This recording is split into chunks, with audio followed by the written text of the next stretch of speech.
Welcome to Empire Building. I'm Wendy Papazan, and together with my 4 co-hosts, we bring you weekly unfiltered conversations about leadership, growing a big empire, and living on your own terms. I'm Kimber Levitt-Benkidi. We are investors and wealth builders with over $75 million in combined net worth. I'm Sarah Reynolds. We are visionaries who built more than 50 businesses with over $122 million in annual revenue. I'm Tiffany Fikes. We've led thousands of people and do it all while being pretty good moms. And I'm Seychelle Van Poole. We are your podcast to learn how to build big businesses and even bigger lives. Hi, everyone. It's Sarah Reynolds.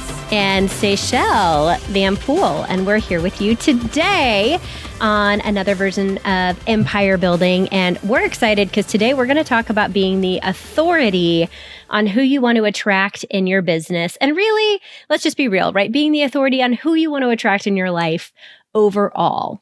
And Sarah, I don't know about you, but this market has been really crazy. And I'm finding we're having more incredible hiring conversations and attracting conversations than we've ever had in my 20-year career in real estate. How about you?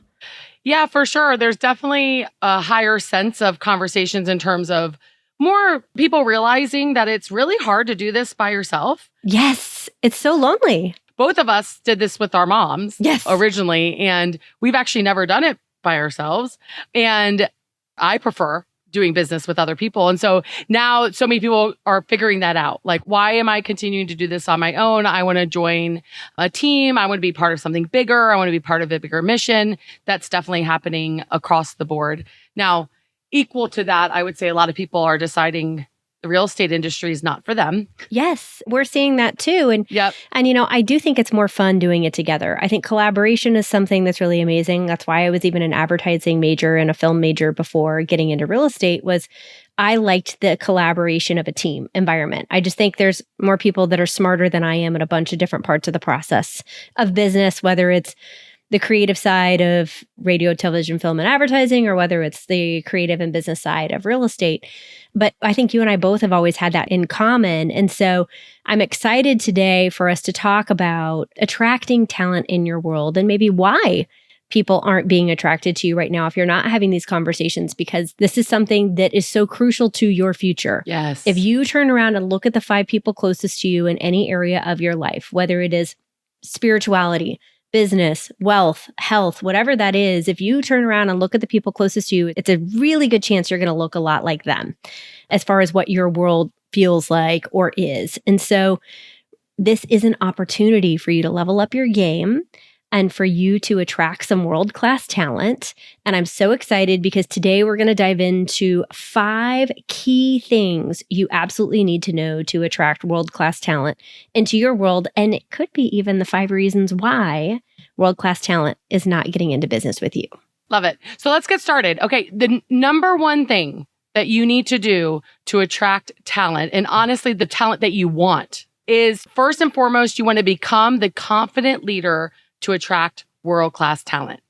Now, that sounds really easy. So just check it off. I'm here, check. I'm there. Just become that confident leader. Do you just stand in a room by yourself and quietly for a minute, just close your eyes and you're like, I am that person. Yes. I am. That's it. I've become. I think for so many of us, and I know especially females, struggle with imposter syndrome. And we've done a couple episodes about imposter syndrome. When I think about imposter syndrome, I see this topic so much in my head about how many times I have not felt or demonstrated that I'm the confident leader to attract talent because I didn't think I was worthy, or I didn't feel I was worthy, or why would someone like that want to work with me? Yeah. And I think the first thing that you want to work on is making sure that you don't have imposter syndrome around this topic and that you are talented. Many talented people want to follow you, and you want to show up every day to attract those. And how you do that is show up and be confident, and also, of course, follow our next steps, but show up and be confident in terms of attracting that talent.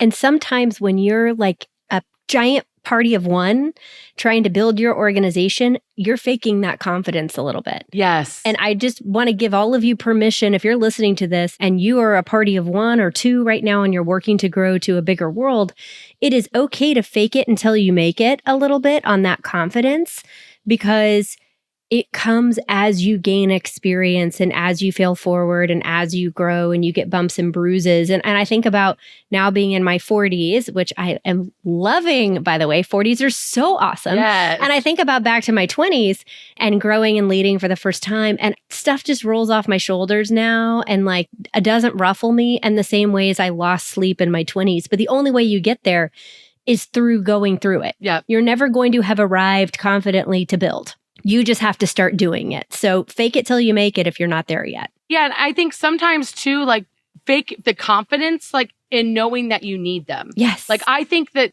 in the very beginning for me, I was confident that I needed help and that we were going to build something amazing. Yep. And so the first few people that I was attracting, having those conversations with, I didn't know what I was doing. I was nervous.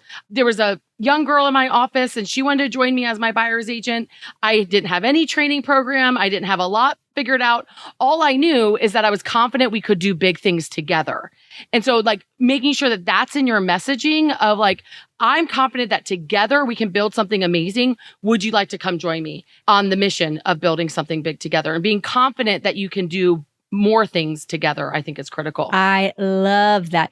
And if you think about it, people are attracted to wanting to build something bigger than themselves. Yes. And so I think that message resonates with so many of us. And that's why we built Her Best Life. That's why you've built Empower Home Team. That's why we have Van Pool Properties. It's we want to deliver something bigger than what we can do by ourselves. And so being able to be confident and working on casting that vision, I think, is a really beautiful thing that you get to give the gift that you get to create something together. You don't have to go out and create it by yourself and then people join you. It's the magic of creating it together that we both have had I think, the wonderful pleasure of getting to do that with amazing humans and getting to do it for a long time. Yep, that's right. I think too, like understanding where you need to grow and being purposeful about that. So like I started recognizing, okay, when I stopped speaking up, when I sort of went more silent, that typically meant that I didn't feel the confidence to talk about the subject. I know for me, wealth building was a topic that in the beginning, and even till today, I get nervous talking about. And when you see those spots in your life where you have a nervousness versus a confidence, and you know to attract talent, you need to speak about those things more confidently, then what is your growth plan for that, right? What do you need to do to become the leader that someone like that wants to follow? And so have that confidence and at the same time, figure out a plan of your blind spots to where you can grow in those areas. And that will also attract future talent as well.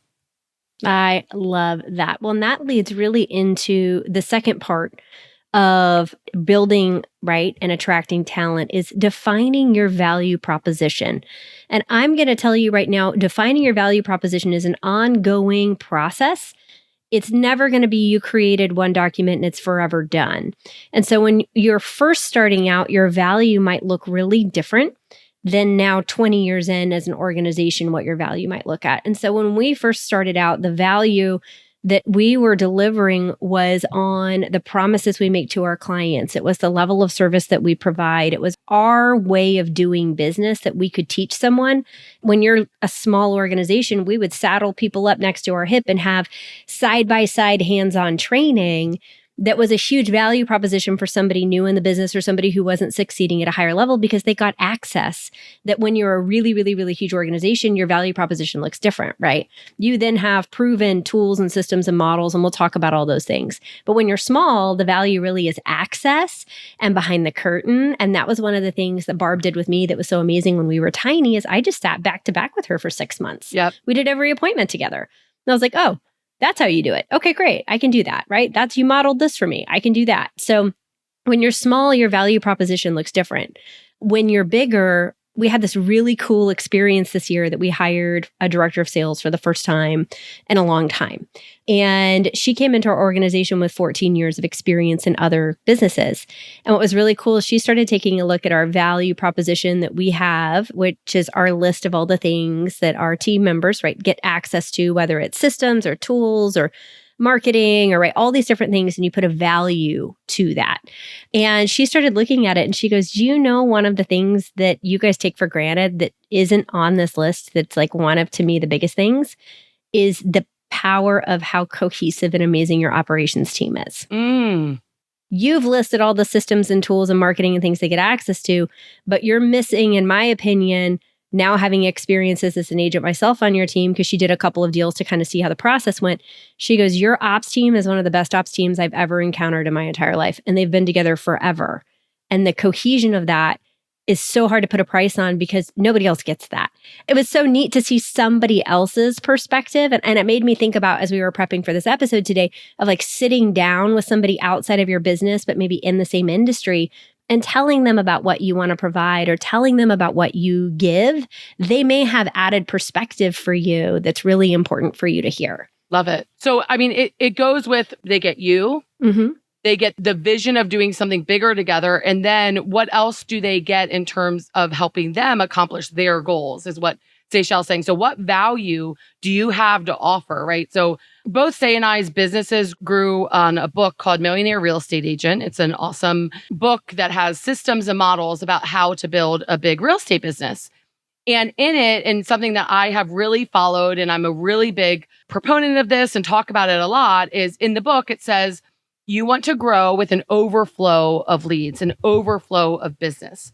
And so what I found and what we have focused our value proposition is that, right? Mm-hmm. So when someone joins us as an agent, right? If we're talking about attracting agents as an example, for them, they've got my leadership, my confident leadership. They have the vision of being part of something much bigger, being in 100 major metro cities, serving 100 families a month, to one day give back $1 million in each of those locations to worthy causes. They have that vision. They have confident leadership.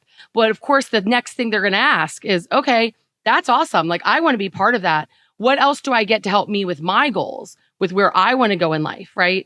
And so the value that we then give is leads and appointments to where they don't have to worry about how am I going to find a buyer or seller. Instead, our team provides that for them. Other teams, right, have different value propositions where they put more emphasis on something service related, or maybe a strong brand in a farm. Like if you have someone that really wants to focus on one area, a lot of times they see the value in that team as their strong brand and where they're located. So what is your value proposition that they get to help increase their business and their life? So you've got to have the confidence. I love that. To lead. You've got to have the vision, and you have to have value to give to where they feel like they can accomplish their goals within your organization.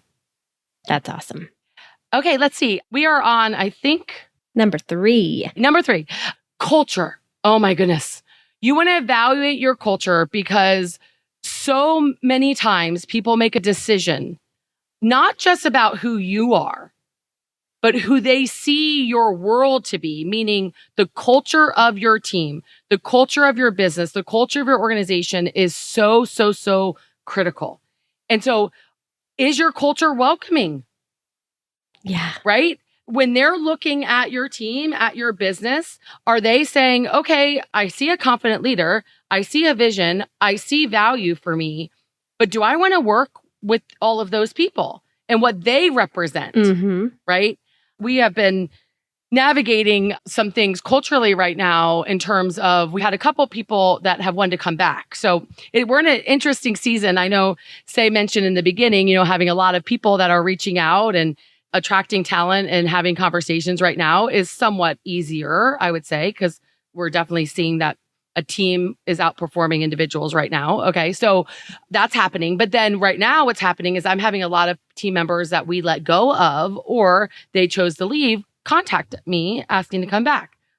And it has been a culture decision for me every time, not a production decision, not a what they can do, but how will this impact the Empower Home family? Because culture is everything.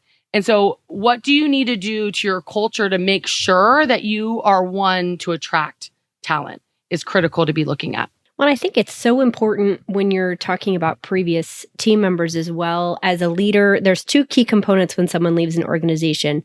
The first one is how you handle their exit as a leader and how your team handles their exit. Are you in integrity? Are you doing what you said you were going to do?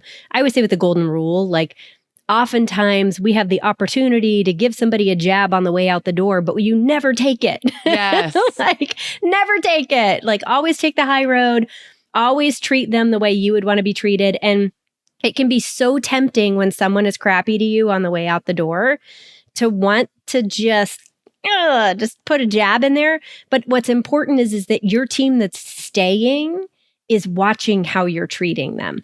They are paying attention because they say, oh, that's how I'm going to get treated on the way out. So you as a leader, that culture is really important on the way in, but you need to know what's even almost more important is how you treat people on the way out. And then the other part of that for the potential team member, Sarah, which you brought up is so good, is when you leave an organization, how you leave the organization matters. Yes. How you treated the organization matters. And that becomes like an eligible for rehire or not based on how they treat people on the way out the door. And it makes all the world of a difference as to whether or not you get to stay in business or not. And we've had team members that have left that we have purposefully worked to recruit back. And we have team members that have left that have wanted to come back that I don't care how much money they could bring us, it's not worth it. So you have to be really careful with that. Yeah. I want to jump through the screen right now and shake her and be like, you're so right, Say. Yeah. Well, and we both have had it. Well, this week it has been in my face about this because I won't go into all the details, but we had a pretty messy exit with one of the people that wants to come back. And I've been having one-on-one conversations with all of my original team, which has taken me a long time to have, those that have been with me for a decade plus. Your OGs. Yeah, my OGs. And having a conversation with them about it. And through that conversation, I have found out that they were being actually bullied behind the scenes, being called sellouts and you're so stupid to stay and all of these things that they were saying to them. And I found out about it this week that this is what was happening. And I said to them, why did you not say? None of them said something to me. Yep. They just defended, had my back, had the team's back, and basically made the decision to not have that much communication, right? Right. And what they said is we knew how his exit was from him. He shared what he did. You didn't. You stayed classy. You stayed with grace. You didn't destroy him. You could have told us all that he did, but instead you just kept playing offense. Basically, we kept growing. We kept helping lots of buyers and sellers. You didn't let it distract us. And meanwhile, we knew everything you were dealing with behind the scenes. Mm-hmm. They know. They always know. They know. Your culture matters. I will say when we were smaller, and I want to share this with our listeners real quick before we move on, one of the biggest things that you want to watch with your culture is if they're accepting of new. We went through this where when you're a smaller team, you become very close. Extremely. You're up in each other's business. You know everything. Yeah. Everything. And it's special. It's such a special part of building a business is those times in the beginning when you're small. And what we found is that we kept trying to attract talent and then no one was wanting to join us. And we were like, what's going on? And we started asking. And the number one reason people said is you guys are so close that it feels like a clique I can't break into. I'm the outsider. Yes. And so that's one thing you want to be very aware of. And my sort of tip for that is get your current team involved in the process of getting to know them. And then they will help sort of facilitate someone not feeling that way. So just a little tip. That is such a pro tip because you want your key decision makers or key welcomers to be part of that process because then they will advocate for the hire, but they'll also let you know if that hire treats them poorly. I can't tell you how many people I've had that were amazing to me and then just terrible to my admin team. And I'm like, do you realize they can make or break you literally? Yep. Why would you alienate them? Oh my gosh, that's absolutely, I cannot hire you. The other tip on culture that I think is a great one that I've heard when you're trying to define what your culture is. You and I both have very distinct ideas of what our culture looks like. And we know what it feels like and we know what our hiring is around that. And the best description that I have heard about that is to actually make a list of the reasons why you would fire someone. And the opposite of that often is your core values and your culture showing up. So true. And so if I'm going to fire someone because they lie or they cheat or they steal, or if I'm going to fire someone because they treat someone disrespectfully or that they're not willing to learn new things and adapt or whatever those things are for you, it doesn't matter what they are.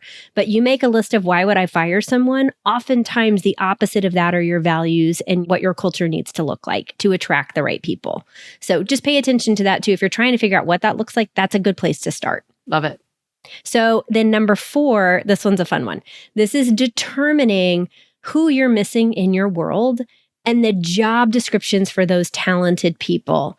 And Sarah and I both are very clear, without amazing people, we don't get to do what we do best. Yep. Without talented salespeople and operations people and leaders and marketers and finance people, like we don't get to do what we do well. And so we need great, strong, talented people in our world. And you're going to be tempted, if you're just growing your organization or you're tiny and you're growing, you're going to be tempted to hire someone for the job you need right now. Mm-hmm. And Sarah and I both have done that. And what I can tell you is it's great until you have to grow. Yep. And then you get what's called cul-de-sac talent.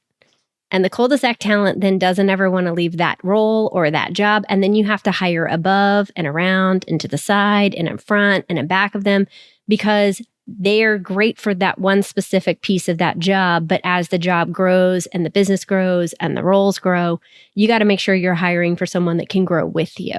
What are some of your best tips for that, Sarah, on your side? So one of the things that I do every single year is I redraw our org chart for 3 years from now.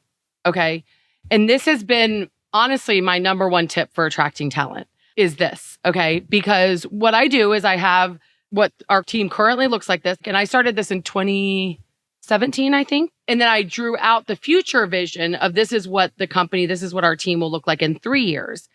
But then I put blue boxes on positions that we don't currently have that I know we will need in 3 years. And then I say, this could be you. And I literally just carry that around with me.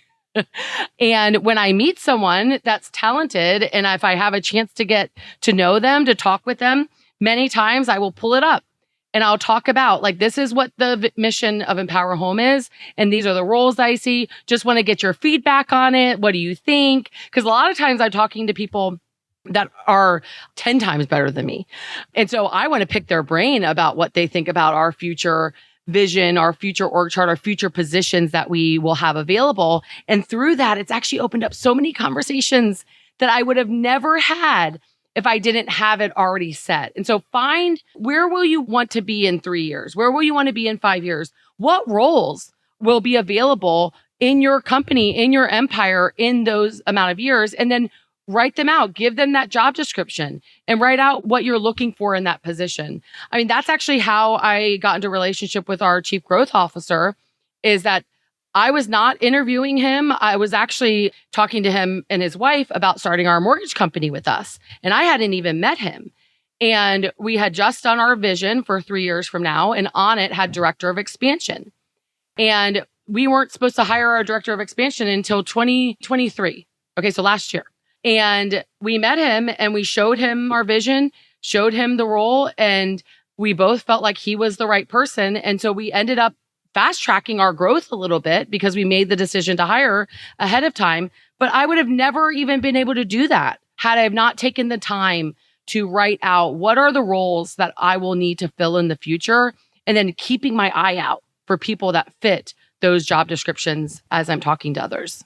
I love that one. And so there's 3 things that I'm taking from you from that. Number 1 is extreme self-awareness around what you're really good at and the pieces that you want to be having people help you with that maybe you're doing right now on the role. Yeah. But it's not your favorite part of the job, or maybe you're not the best at it. It's okay. We don't have to be the best at everything.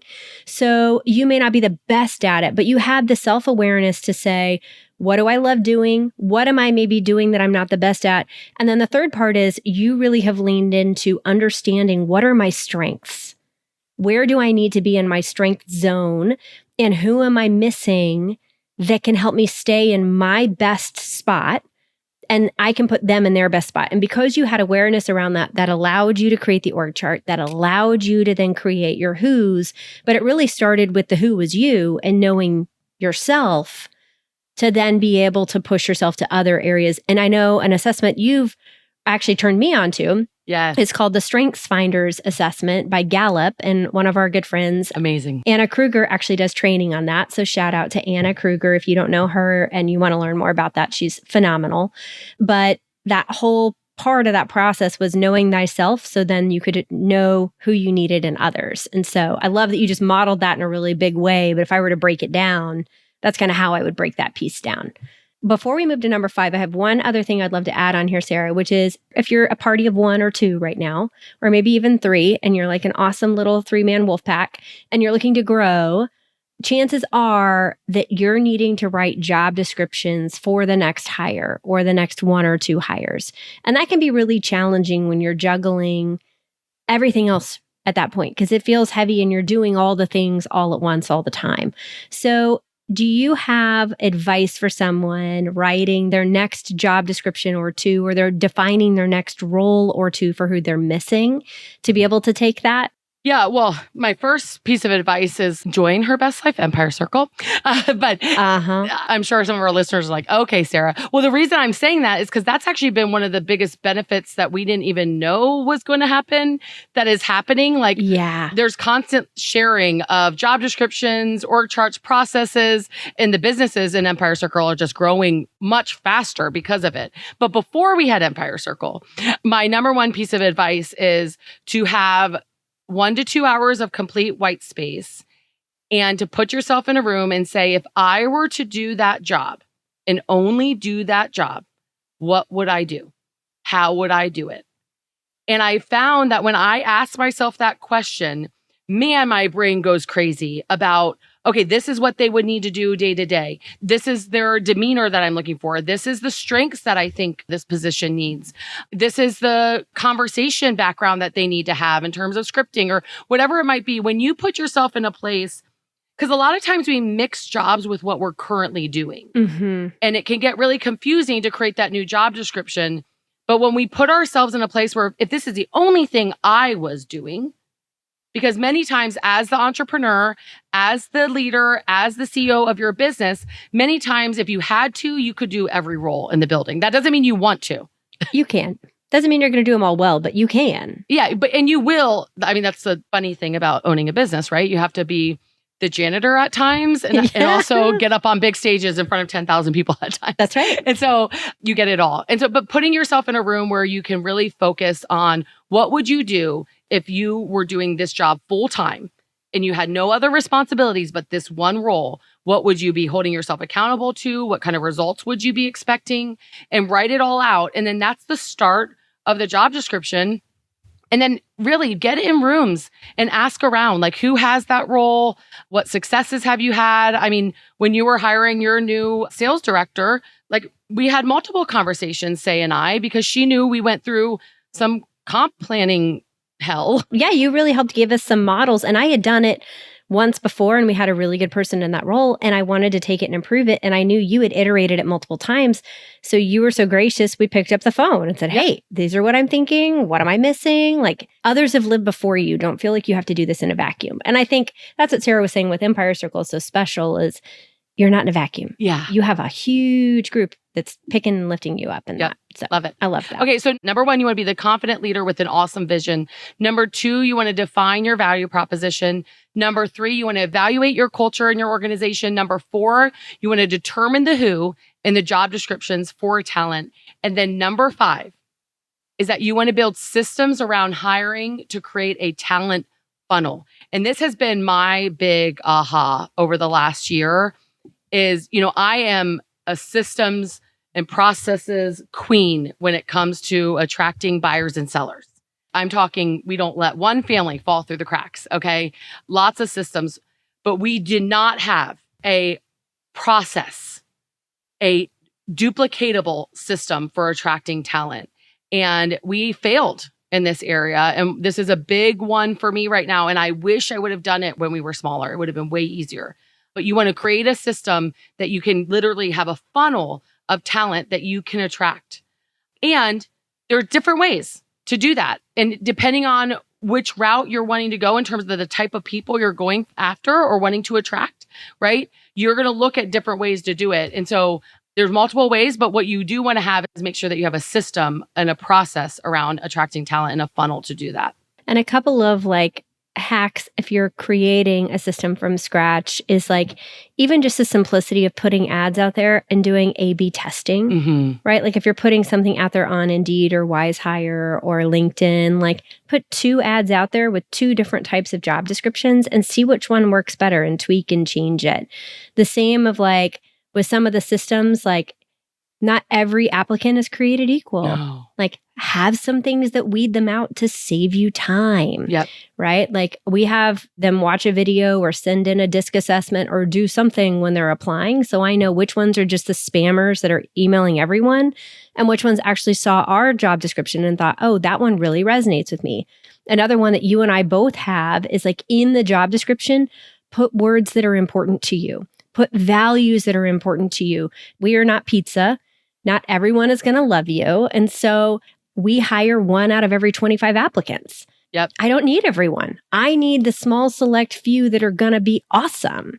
And I'm okay with not needing everyone because they might be culture fits for other people. And getting to know your friends in town that also have organizations, it's been awesome because we have sent so many amazing candidates to other people that are great. Yep. And awesome. So it's okay. You don't need everybody, but having some things to weed out and save you time so you don't feel like you're going to burn yourself out trying to hire someone is really important too.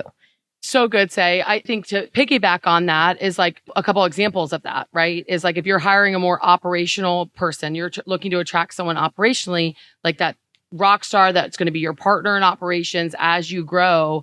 You know, they've got to be good with details, right? And at the same time, they got to be good with people, but they have to be good with details.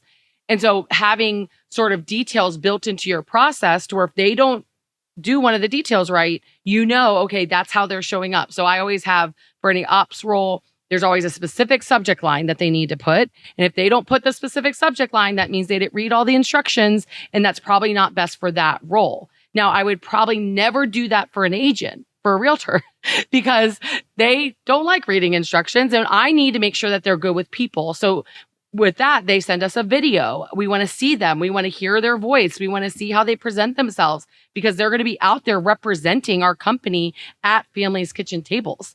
And so build into your process, build into your system sort of ways to weed them out is what Say's saying. And so those are some practical examples of that. And so you want to have, just like you do for client leads, a process, a system. You want to do the same thing for talent leads. Okay. They're arguably more important. Yeah. Or who you work with can either make you hundreds and thousands and millions of dollars, or it can cost you hundreds of thousands and millions of dollars. So really vetting them, like it's okay to go slow in the hiring process. And we actually have a couple of really good detailed, there's one called like the 8 steps to the hiring process that we have. We have some really detailed ones on the specific hiring process for walking through that process of bringing the person in. Today, what we really wanted to focus on is the attraction part to get into the relationship, because that is also important. If you don't have enough people coming to you, then the process really doesn't matter on the back end, but it can really make a big difference. So it's okay to slow it down, even though you might be in pain and feeling desperate to hire. Slow it down just enough to really make sure you see how that person shows up and get that right person in the door. It can make all the difference. So good. I love it. Well, I love today, and I'm so thankful you and I got to be on together because I just love when we get to record together. So we hope today that you all enjoyed our episode on why you're not attracting talent. And just to recap, it's number 1, become the confident leader that you want to be to attract talent. Believe in your greatness. Believe in your greatness. We believe in you. And so we want you to believe in you too. Yes. Number 2, define your value proposition, right? Why would you fire someone? Maybe that becomes what you're then going to hire for. Or actually, that's really more culture. Value proposition is really what are you bringing to the table as to why they want to work with you. Number 3 is culture. What would you fire somebody over can help define your culture. Number 4 is determining the who and what they're going to do. And number 5 is the systems then that save you time, save you stress, save you hassle, and make you more money to help automate the process so that it becomes a regular thing that you're attracting talent in your world on a massive level, which is awesome. So I love it. Thanks for joining us today, guys. And go out there and build your big business. And more importantly, your even bigger life. Bye. Have a great week. Bye. This podcast is for general informational purposes only.